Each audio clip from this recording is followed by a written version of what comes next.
All right, thanks, Ross. Well, we got another big challenge this week. This is another team that is way better than their record. They're 4-4, but literally two games that they're tied in the last minute that they lost. Virginia and Wake Forest. And obviously, Wake Forest is a top 10 team, having a great year at Wake Forest. So this is a 4-4 team, but again, they're a handful. Do a great job coaching over there. I mean, Satterfield's got these guys playing hard. They do a good job with their schemes on both sides and positioning their players.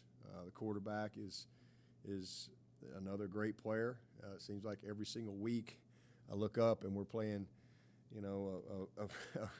a freak show at quarterback, and a lot of veteran guys. This guy's played a lot of football, a ton of football, and he's just a great player. He's got a great skill set. He's an excellent runner. He's a problem with his legs, just like we've been seeing. But he's an excellent passer, and he's accurate. He will put the ball up. A lot of shots. Schematically, they do a good job. They want to run the ball. They are running. There's 6 teams in the country right now that are averaging 200 rush and pass, and Louisville's one of them. So, different from Syracuse, different from Florida State, in that this is a team that has a lot of balance, and that's how they've created a ton of explosives. I think they lead the country in plays of 70 yards or more, so their ability to run the ball, and then the quarterback, threat is a problem. So good backs, good receivers, tight ends, the leading receiver for them. He's a very good player. They use him in a lot of different ways.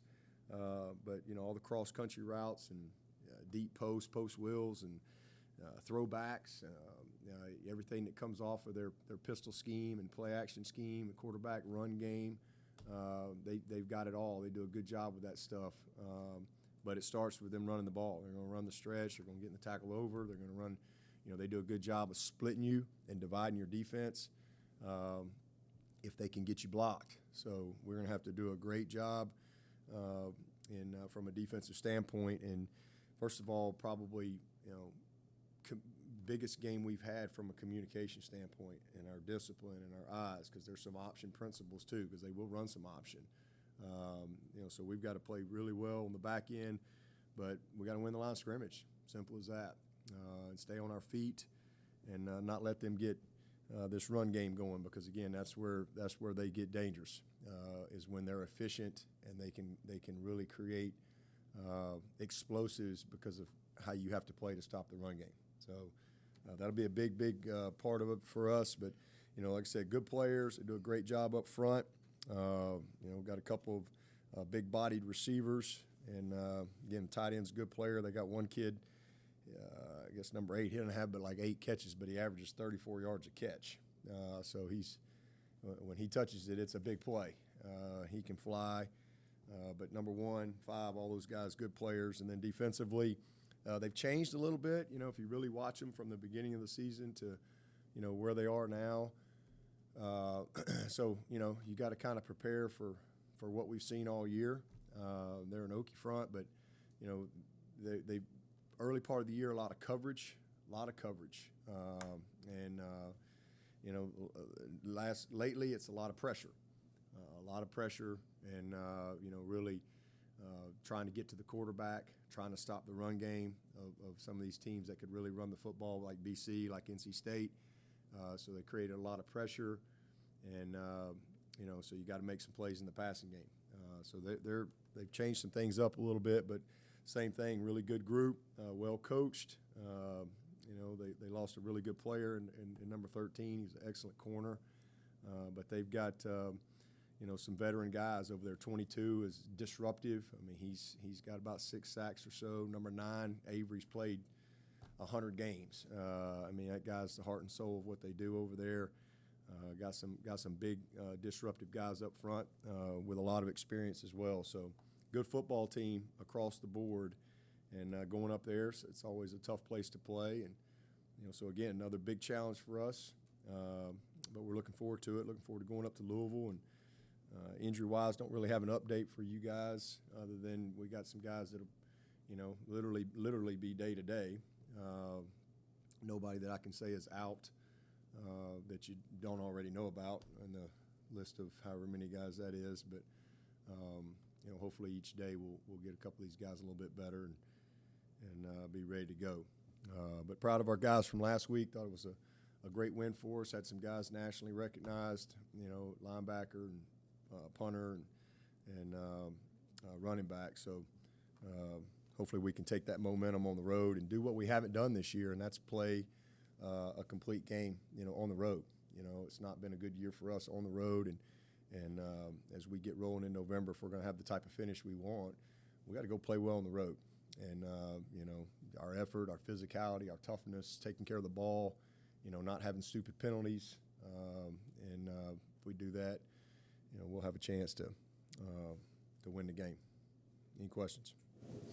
Dabo, is Malik more comparable to like Schrader from Syracuse or Jordan Travis from Florida State? Just in terms of he's a combination of both. He's not quite as big as Schrader, but he's a stronger runner than Travis, similar to Schrader,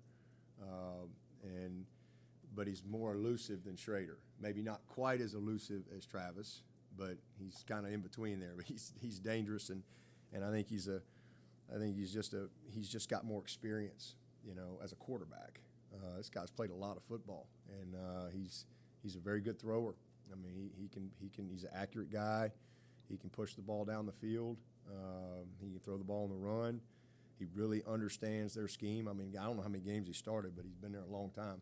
He's played a lot of football, and that matters, man. I mean, he's got a really good feel for defensive football and structure and coverage and where to go with it, and when to run and when not to run, and all those things. So he's similar but different. I think all three of them are unique. Some of his shake and acceleration sort of give you flashbacks to another quarterback who played there. Yeah, and if you look statistically, there's some similarities between those two guys, for sure. I know I read something in the scout report the other day that he and Lamar are the only two guys to do.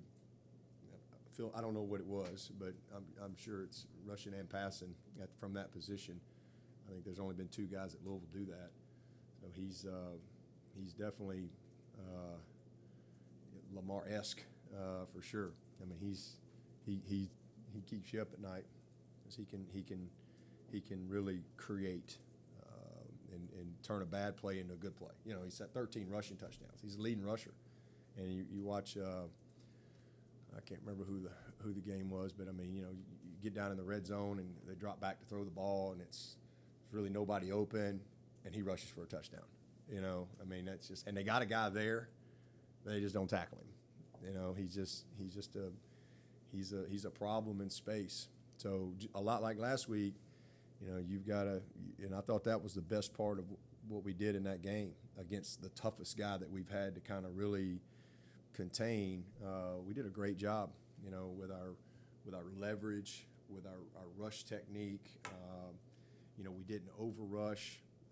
We squeezed. Our tackles did a great job on a lot of our twist game stuff, and the one play that Root made, for example, the one that he redirected, knocked the ball, and they ended up saying he was down. But Root makes that play because of what Tyler Davis did. Tyler didn't really get credit for it, but because of how he executed his technique and on a game there and leveraged him, when he spun out and Tyler was there, Root was able to get him. And so that's the challenge, is because if you give him an edge, you're in trouble. And so he's, like I said, it just seems like every week we look up and we got a guy that is not one-dimensional, a guy that can beat you a lot of different ways. I think Miles was actually talking about Tyler just in terms of his intelligence. They slide the protection one way, Tyler knows. Yeah. To be in a certain gap. I mean, how much does he add just from a mental standpoint, just his IQ for the game? Yeah, a ton. I mean, he's been coached a lot. It's his third year. He came here as a very smart player and a very fundamentally sound player coming in here. and that's why you saw him have play right away as a freshman. Got a great toolbox, as far as all his rush techniques and his run, the way he plays the run, great recognition, and then that's just that foundation has just grown since he's been here with his knowledge. So he's just a very smart player, and it makes a difference. You're not just out there playing like you know the game, and you're not just doing a call like you recognize. You get block recognition, protection, backfield sets. You really take advantage of the tips and tendencies and reminders and all those things that come with game planning. He's just one of those guys that takes a lot of pride in that. Yeah, but you spoke about how elusive Jordan Travis is. Just how impressive was it the way the front was able to stay with him and tackle him? And like even that play with Rook, it seemed like he was right there with him. He was. He redirected a couple, but again, TD made the play. He didn't get the credit. TD makes the play because he was where he was supposed to be, and there was nowhere for him to go. So he redirected, and then he had to come back, and Rook had him. So that was the best part of the game for me. I mean, 6 sacks on that guy. Getting him down, that's a day's work because he is a really, really good player, and we just played with a lot more discipline in that area. We missed several sacks at Pitt. I mean, several, where we had him and just didn't, we let him outside, we let him escape. We didn't stay on the upfield shoulder, just some basic things. And so it was good to see us, make the type of improvement, this past week that we needed.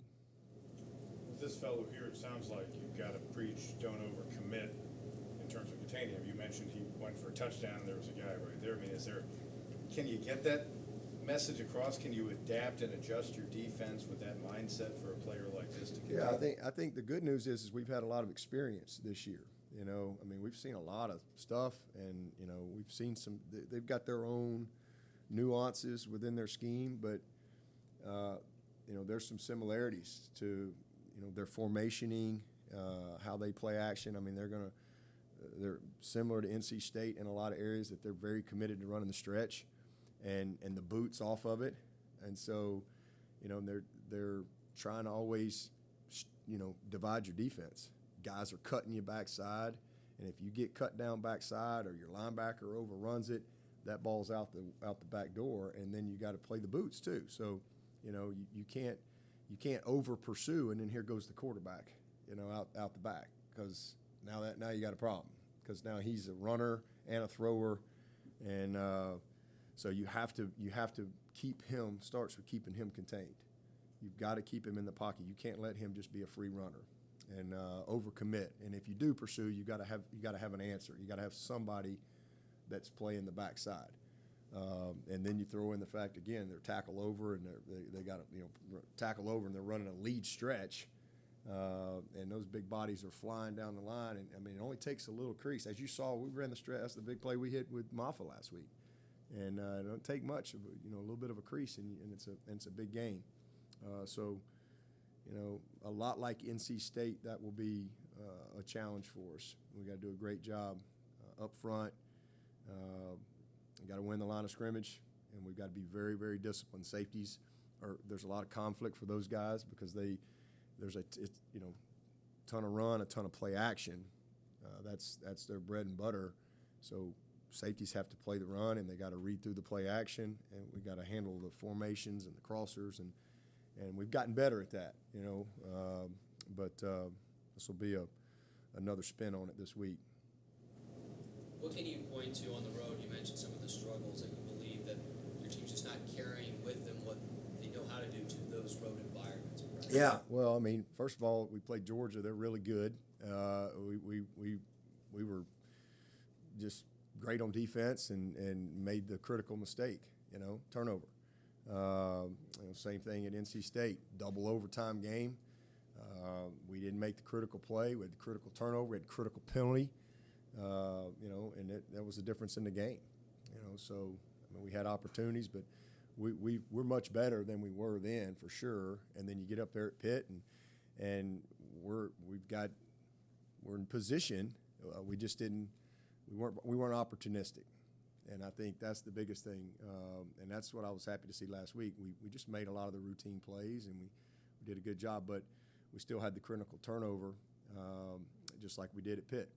And so that's something we just can't do. So I think for us, it's the foundation, just standing on that, man. Our efforts got to be amazing. We got to physically win the matchup. We got to take care of the ball. We can't have stupid penalties. Don't help them. But main thing offensively is just be opportunistic. I mean, we didn't do that the last time on the road, and opportunities there. We just didn't kind of seize the moment. And I think when you're on the road and you got those opportunities, you got to seize that moment. It could have been 14-0. Probably should have been 17-0 in that first half. But we turn it over in the red zone on a bad play. We're in field goal range. We missed a touchdown on the same drive, so if you at least get a field goal there, we drop a touchdown. Next thing you know, you're on the road and you miss some of those opportunities, and you let that home team get going. It's tough. So we got to be opportunistic on offense. We've got to make those routine plays. We've got to run the football, take care of the ball, and then defensively, we just got to make them keep snapping it. They're explosive. So that's been it's kept them in some games. It's some of the huge. NC State, they hit a 75-yard touchdown on a corner cat blitz, where the guy he just ran right by the safety, and he put it right on the money, and so they've had some huge explosives, and so I think for us, it's not giving up the explosive, and make them have to drive the ball down the field. I think that'll be a key, especially on the road. Tony was talking yesterday about how they have like 11 different versions of cover 3, and they really challenge you schematically. Do you feel like DJ and the offensive line are ready to handle some of the? It's not really anything they hadn't seen. They've seen a lot of variations, but they do a good job, and so we've got to do a good job of manipulating that. But they do. They've got every cloud roll coverage. Middle backer trying to be a middle field close guy. They've got everything you can think of, in their scheme. So I think a lot of that depends on how the game is going, and how we're running the ball, how efficient we are. We behind the chains, those type of things. But they've got a lot of variations. There's only so much time to practice and game plan, given their recent change up to more pressure. How much harder does that make it to sort of zero in? Well, it'd be harder earlier in the season, but I think we're just more experienced now. We've seen a lot more. It's tougher if you were, it was the opener or the second or third game. We've got enough guys that have played enough ball now and seen enough things that we feel like we've got answers regardless of how people want to play. And early part of the year, we had the answers. We just weren't quite good enough to get it done. And we've gotten better. We've gotten better. There's no question. We're not anywhere near what we want to be or can be, but we're better. And so, if we can continue to run the ball the way we have, then there'll be opportunities in the passing game. So I think that's where it starts for us. We've got to be able to set the tone there. Dabo, with the improvement in the running game, is there anything different schematically you guys have been doing, or is it just better? No, just better execution. It's better execution. We've always run the zone, some variation of it, whether it be inside zone, outside zone. We run the counter. We run the quarterback plays. We run the power. We get on the edge some. We're just doing a little better job than we were early part of the year. Yeah, but when it comes to Justin Ross, Tony mentioned yesterday, him being back outside felt a little more comfortable. Is that something you want to keep doing moving forward, or do you want to kind of help him work out that stuff in the slot? Yeah, we'll keep moving around. We've done that. He's really done that his whole career. If you go back and look, shooting one of his biggest plays early in his freshman year was from the slots. I mean, we moved him around. We'll continue to do that. We'll put him in the boundary some. He'll be in the slot some. We'll formation him where we need him to be. But the development of Bo has really come on. Getting EJ back. Bo and EJ have played a lot of our 2 and 5 man. And then Ngata has been pretty consistent for us. Obviously, we missed him some as well, but didn't have him for the Pitt game. But getting him back was great, and it just gives us some flexibility, with Ross. And I thought Ross had a heck of a game last week. He really, made some plays that we either missed the throw or we just hadn't finished the catch when the throw was there consistently. So it was really good to see that last week. But he's a guy that, you'll continue to see us formation him where we need him to be. So in terms of practice, I think Tony was talking about yesterday, having so few linemen. How do you guys get through and kind of get the quality reps you need, not overwork guys with the guys? Well, we have a very good practice routine, and we have our rotation. Our 2s always get the same amount of rep as our 1, so we try to create as much depth throughout the season as we can. But I mean, we got 10 guys, but it's more about the snaps than it is the amount of time. We know what reps we want to get, and we just get those reps and be smart with it. But this time of year, you start to cut things a little bit anyway, from your time and your amount of periods and things like that, as we go into this 9th game. Running back's been the challenge. We don't have a lot of running backs, so we've been getting our emergency running backs ready. So been having to get creative there. More of those guys. That's top secret. That's like you need whatever G5 clearance or something to get that. So yeah, because we only got the 4, and then obviously Kobe was out last week. Moffitt rolls an ankle, so we were down to 2 guys in the game. We had Ship and Wrench. So we got to create a little depth there. So you can't just take random people and say go play running back. Doesn't work that way. Not at this level. You got to have some knowledge. So we're just trying to find offensive guys that could play running back for us if we needed it. So trying to be creative with that and get a little indie and a little ball handling and some basic stuff with guys that understand the scheme. Is Kobe back this week? He is back. That's a big shot for us. With EJ, does he have anything on that hand or just wrapped to help with that thumb ligament? He's been where he's been. They have like a little special little bitty like made like a little hard shell thing that fits him perfectly. But yeah, he's really not had any issues with it. He's been fine with that. The knee was what took him out, but he's looked good from there too. I mean, it's good to get him back and healthy. It seems like Goodrich has leveled up to maybe where he and Booth are pretty consistently 1A, 1B out there. What have you seen from him to make that jump? Yeah, that's awesome. Just maturity, and in today's world of college football, if this was, he wouldn't be here. He'd have been gone. And that's what I hate about today's world. A lot of guys won't hang in there and develop and stick with it, and that's what you love to see in Mario, because he has, and he's had a heck of a year for us. He really has. He's had a heck of a year. Had a great game last week. He's had a bunch of PBUs. He's a physical guy. He's been a very good contributor on special teams. I'm really proud of him. I mean, he's played well for us. But again, one of those guys probably wish we could have redshirted as a freshman, kind of where we were. We just needed to get him a little bit of experience. And then I think just maturity, really getting serious about being a great player and not just being a good athlete who can play football, but really getting serious about being a student of the game, being a craftsman at what you do,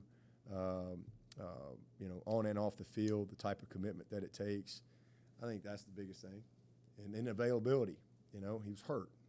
And I think him being hurt affected him, from a little bit of a development standpoint, because he just couldn't play for a little stretch there. It was a knee, it was a groin. He had a lot of different things over a year or so there, and it's just been good to see him put it all together. But just the biggest thing is just sticking with it and the maturing process, and then just making the commitment that he needed to make.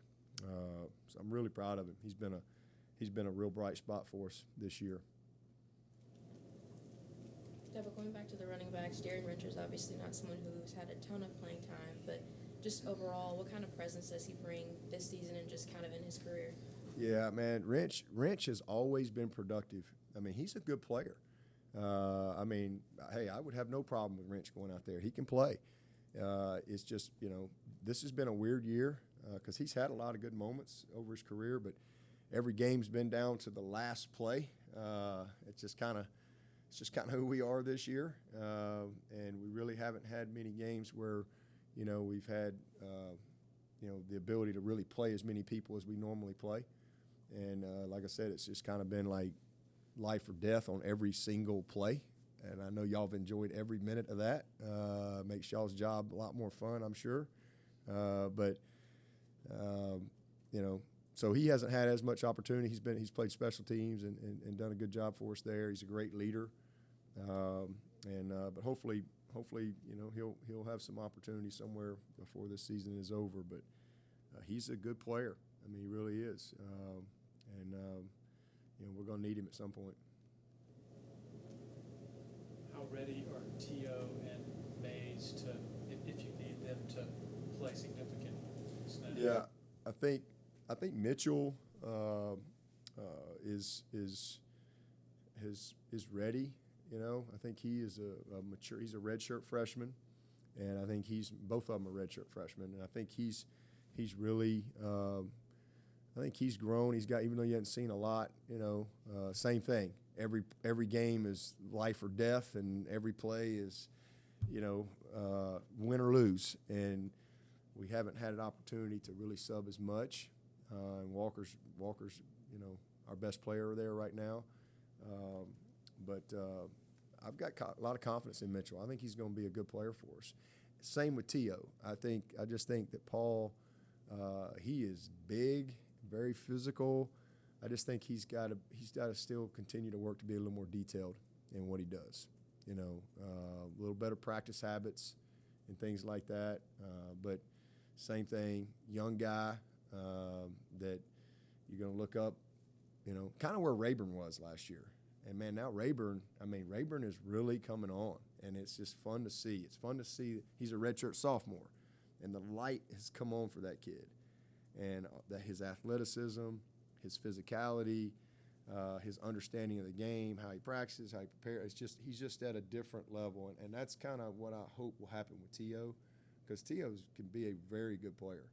He's got to be a little more committed to the details, be a little better practice guy, and we'll get him where he needs to be. But he's got to be ready, and he went in last week, one play, and he wasn't ready. So we ran a draw. It's probably gonna crease, and he just lets the guy run inside, and you don't ever get beat inside on a draw. And I just think, again, staying ready. You just don't know. And all of a sudden, bam, bam, guys go down. He's got to go in, and it's a bad play, and it's one play. So we just need him to be a little bit more, to be a little more ready. I think it just comes with how he approaches practice every day, how he approaches the meetings, and really believing in himself, because he's got it.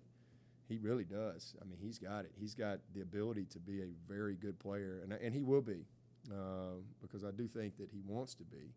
Just think same thing, kind of just it's where we are right now developmentally. But he better be ready. Better be ready this week. They better all be ready, because we we got a few good men. That's it. 3 men in a truck. Here we come. Got to make it work somehow. Have you had any marketing bites on your Ship Happens t-shirt? That's not my shirt. Yeah, I don't know. Somebody brought that up last night. Yeah, sounds like a good one to me. Ship Happens. It's pretty good. Anything else for anybody in the room? Any questions from Zoom? Hey Dabo, this is Amy, person 24/7. I think you've been pretty pleased with how the back end has played, and it seems like Jalen Phillips has been a big part of that. What do you like about his development and his skill set right now? Yeah, so kind of what I just said about Rayburn. He's a redshirt sophomore and just has really matured. I think that's right, 3rd year, I think, and really, really matured. He's stayed the course. He's very detailed in his preparation, very detailed in his practice habits. Shows up every day, and man, he shows up to compete, and you have to compete here. You have to compete, and man, he's a great competitor that takes a lot of pride in his work, a lot of pride in his performance, a lot of pride in his knowledge of the game. I'm really proud of him, and same thing with Mickens. I mean, redshirt freshman, he's grown up. I think Makuba has helped both of them really take a step forward. So I'm real pleased with our group on the back end. We've done a nice job. For the most part, we've been very well positioned. Tyler Venables has done a great job for us. He's kind of been our move around guy. He can play either safety spot, but he's also kind of been our robber and dime guy. He's done a good job, man. So Mickey's done a great job with that group. I mean, we've created some depth that we feel really good about. Nolan has been awesome. Nolan has been an incredible mentor and an incredible leader for that whole room. I mean, he's just taken them all under his wing, all in the off season. He's taken a lot of pride with that, so, man, we're gonna be in good shape there. Really pleased with the guys we have, and we're gonna sign a couple really good guys too that will be able to help us. And then Xander's has been out all year, so we all hopefully get him healthy. We know what he can do. Saw Capar dressed out last week. Can you update on him? Yeah, so first opportunity he's had now. I mean, he really just now really getting cleared to really get back going. So he's just trying to work his way back in the routine of things and trying to get himself in a position to be ready if we need him. So just missed so much time, missed all of camp and most of the season. And again, just been rehabbing, but he's been back in practice now for a couple weeks and is, like I said, working his way into just trying to be ready if we need him. But glad to get him back. Go ahead. Yeah, Brandon Spector. Is there still hope that Brandon could get back? Yeah, still hope. He's dealing with some acid reflux stuff right now, so he's talking about a certain procedure that he hopes is going to help with that. But we're still keeping our fingers crossed. But again, good news for him is he's still got his whole career in front of him. Last year didn't count, so technically he's a redshirt freshman again this year. So he's still got 3 years ahead of him if he needs it. And we've missed him for sure. Are you gonna have a meal with BT Potter this week? Am I gonna have what? A meal with BT Potter this week? A meal with BT Potter? No, I'll just leave him alone, man. He's got it. He'll be all right. He'll be fine. He might do something different. I don't know if he ate the wrong cereal or what. I don't know what happened. But he'll be all right. He came back last night. He was great last night and just kind of right back at it. Just unfortunately, that's a position that you can have a day like that. But fortunately, we were able to get it done for him. And as I told him after the game, man, he's got it done for us all year. I mean, all year, he's got it done for us. So, You know, he just had his first kind of off day, but he picked a good day to do it because we were able to get it done offensively and defensively. Anything else for Coach? All right, thank you, Coach. All right, see y'all in Louisville.